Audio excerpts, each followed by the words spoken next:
Hey, it's Joshua with another edition of Mortgage Clarity. And in this one, we're going to talk about the Fed's fund rate. The news is talking about it. Feds are going to raise rate. What does that mean?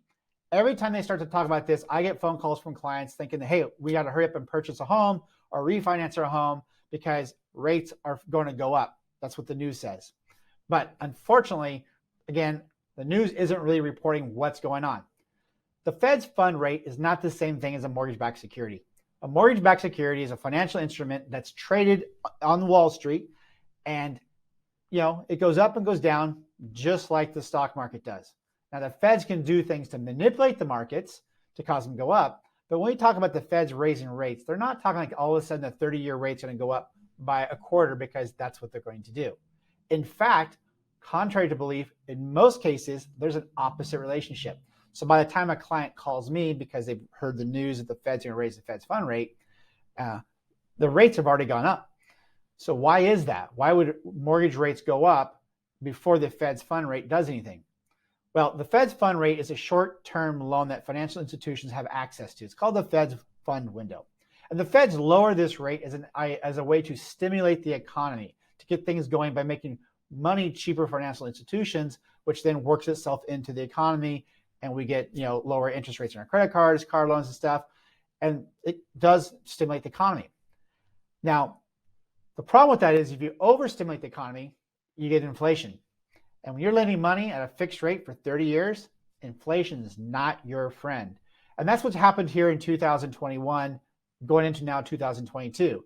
Beginning in 2021, inflation was right around 1.75%, which is great. Fed's target's 2%. It's nice, it's low, it's stable.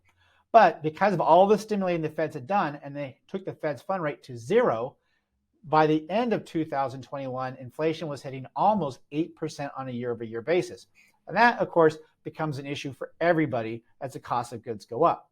But as it relates to mortgages on your 30-year loans or your 15-year loans, it's a big issue because if I'm going to lend money out at, say, a 3% interest rate when inflation's running at 1.5%, if all of a sudden inflation's running at 8%, by the time I get paid back in that loan, I can't buy the same amount of goods as I could before.